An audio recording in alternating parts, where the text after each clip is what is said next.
Welcome to Mornings on Main Street. I'm your host, Stephanie Miller. Coming up, we'll hear from the local author about her new book that explains what happened to this life-size nativity scene that once sat outside of the Parthenon at Christmas time. But first, let's get a check of the forecast.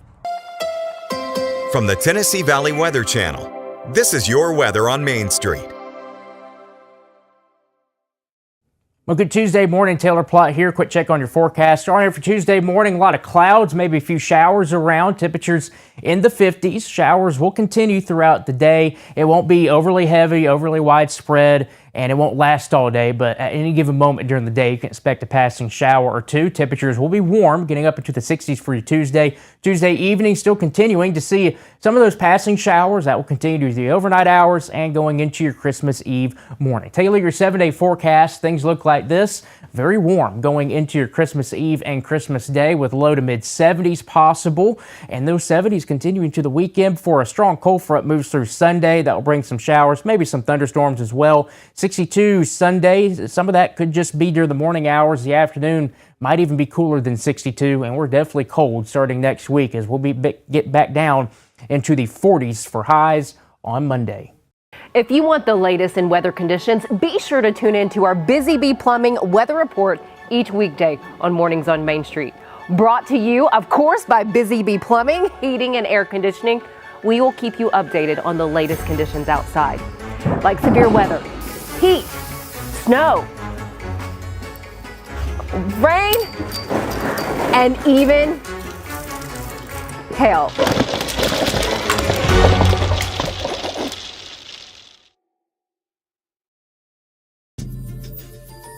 The holidays bring us together. Gather with loved ones where over 1 million lights shine and celebrate a beloved tradition at Cheekwood's Holiday Lights.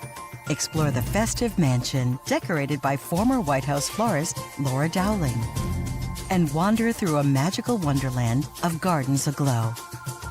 Get into the spirit of the season at Cheekwood.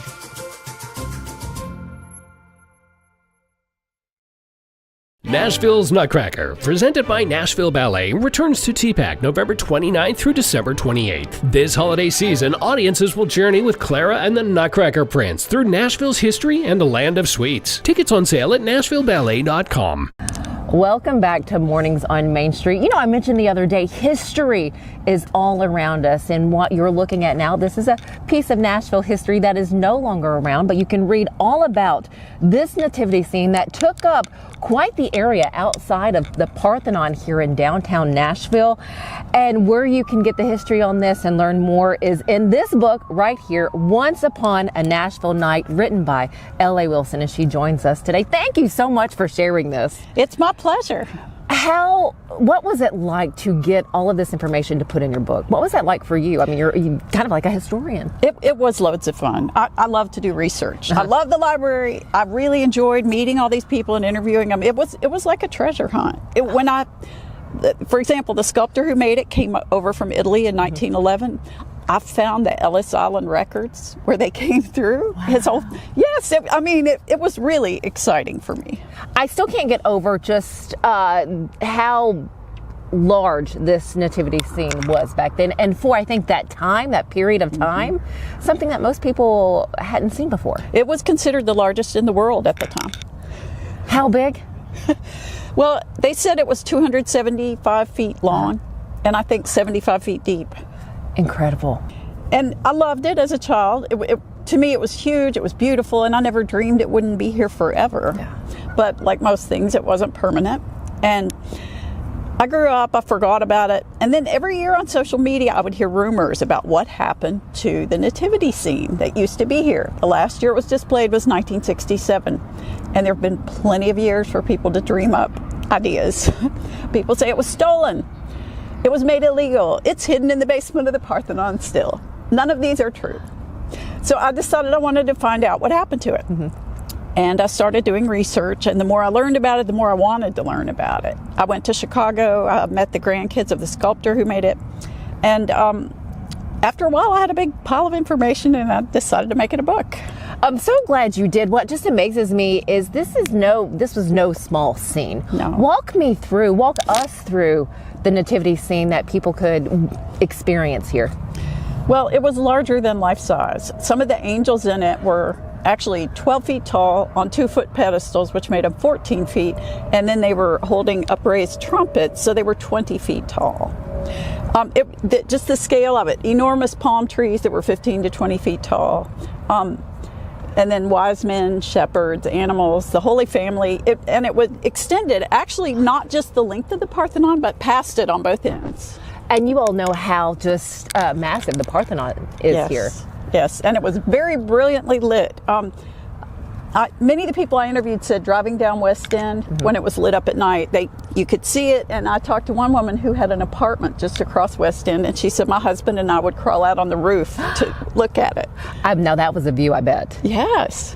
How many people helped make this book possible? How many individuals did you talk with to really be able to share what you did? So many. Fred Harvey III, the grandson of Fred Harvey Sr., who donated it, was so generous with his time. I interviewed him a number of times. He shared family stories, family pictures. The grandchildren of the sculptor, Guido Rebecchini, also gave me a lot of information and shared their pictures. And then locally, I interviewed anybody who was willing to talk to me about it. It probably came out to 20 or 30 people. And since the book's come out, I've met a lot more people that I wish I could have talked to before I wrote it. I can only imagine. Will there be a second book, you think? I don't know. I may update it. Yeah. I met one guy who said, well, my grandfather helped set that up every year. And I thought, I wish I had talked to you before I finished. Talk to us about how they were able to create the nativity scene on such a large scale. What did you learn? Well, there was a company in Chicago called Silvestri Art Manufacturing Company, and Mr. Harvey Sr., who donated the scene to the city of Nashville, had worked in Marshall Field's department store in Chicago and was familiar with this company. They did the Christmas decoration of State Street in downtown Chicago. They did a lot of the big department store windows. So when he decided to commission the nativity scene, that's who he turned to. He traveled back to Chicago, talked to Mr. Silvestri, met the head sculptor, Mr. Guido Rebecchini from Italy, and commissioned it. And it started with about 30 pieces. The pictures of the first year, 1953, it looks sort of elegant and simple. And each year he would add more pieces. He would go back to Chicago, consult with the sculptor, and they would add more pieces. And finally, the 15th year, it had 123 pieces. What happened to it? Why does it not still go up at Christmas? We all wish it did. Man. We all wish it did. Well, it was made of a material called Celastic. Yes. That you create a wire form, drape a cloth over it, and then use very toxic solvents to infuse this with latex. And they thought since it had rubber in it, it would be weatherproof. It was not. Since it had cloth in it, it wicked up water like a sponge. And it got snowed on, rained on, and a few years it got put away wet, and the pieces began to rot from the inside out. In 1966 and 1967, both years it got 7 inches of snow dumped on it. The pictures of it are incredible. And that was really the beginning of the end. When they took it out, they usually started setting up the scene at Labor Day. When they took it out in 1968 to get it ready, it was in such bad condition. They didn't feel like it would be safe because some of these pieces were 20 feet tall.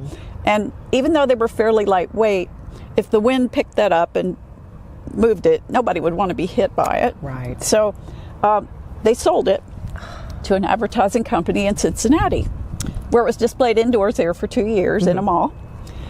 And then I went to Cincinnati and tried to find out what happened to it. And all I could find was they said after 2 years, it was in such bad shape it, quote, had to be discarded. And I went around, what do they mean? Did they sell pieces? Did they take it all to the dump? I could not find out. That's a bummer. But I'm so glad you were able to share this with all of us. How can we get our hands on your book? Well, it's available online from many online booksellers, not just the most popular one. And it's available here in the Parthenon in the gift shop. Ellington Soda Shop is selling it, and there are several other little shops around town too. I have a website. I'm not selling it from the website, but it has a list of the shops that sell it, lawilson.com. Wonderful. And that is Once Upon a Nashville Night, the story of Mr. Harvey's nativity scene. I do wish this was still around. If there's one takeaway from this book, what do you hope people get from it? Wow. Well, I guess that it was a beautiful memory for so many who saw it, and many who didn't, who've heard me talking about it, have said, oh, I wish I saw it. But it's that all of us who remember it will someday be gone. But I wanted to pull together all this information, put it in one place, so the memory of this can live on, because it was a beautiful gift that Mr. Harvey gave to the city. It, at no cost to the citizens. People could come see it, and just it was a place of stillness, quiet, and even awe at Christmas. And I guess to appreciate and acknowledge when you have something like that. Thank you, L.A. Wilson. We appreciate this, author of Once Upon a Nashville Night. There's a look inside of the Parthenon where you'll find her book here if you'd like to get it here while you're visiting the Parthenon in the coming weeks or in the coming months. Stick with us. We'll be right back. This holiday season, the largest lantern festival in the country returns to Nashville Zoo. Experience more than 1,000 all-new handcrafted lanterns, towering creatures, magical worlds, and a North Pole village. At the center of it all, the Smashville Ice Rink. Welcome back to Zoolumination at Nashville Zoo. Bigger, brighter, and better than ever. Busy Bee, yeah, Busy Bee. If you need Hold on, y'all, hold on. I need to make a call. Hey, this is Brianna with Busy Bee. I'm giving you a call to let you know your technician is on his way. 333. Busy Bee. Guys, not yet. Not yet. Busy Bee, oh, Now I'm ready, guys. Call 775-7833. Thanks so much for joining us. Have a wonderful rest of the day. We'll see you back here tomorrow.